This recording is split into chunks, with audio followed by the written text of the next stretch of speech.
कांच टूटने के बाद बेकार नहीं होता। हमें ये समझना चाहिए कि कांच टूटने के बाद और ख़तरनाक हो जाता है। पहले मैं ज़िंदगी के ऐसे मकाम पे थी जहाँ मुझे रिलेशनशिप, फ्रेंडशिप आदि से बहुत फ़र्क पड़ता था। मुझे डर लगता था कि कहीं कोई मुझे छोड़ के ना चला जाए, और जब यदि वो इंसान मुझे छोड़ के चला जाता था तो मुझे बहुत फ़र्क पड़ता था। मैं रोती रहती थी, मुझे लगता था कि अब मैं क्या करूँ। लेकिन अब मैं एक ऐसी स्थिति में हूँ जहाँ मुझे किसी से कोई फ़र्क नहीं पड़ता कि कौन मेरी लाइफ में आ रहा है, कौन मेरी लाइफ से जा रहा है। मुझे बस अपनी ज़िंदगी एंजॉय करनी है, अपने आप से प्यार करना है, अपने करियर पर अपने आप को खुद को इम्प्रूव करना है।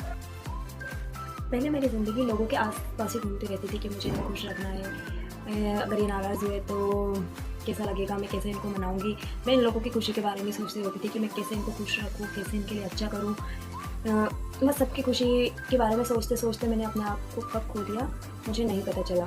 श्रीमद् भगवद गीता के इस श्लोक में श्री कृष्ण कहते हैं कि जो लोग मटेरियल चीज़ों से खुद को डिअटैच करते हैं, उन्हें ही परम आनंद, परम सुख की प्राप्ति होती है।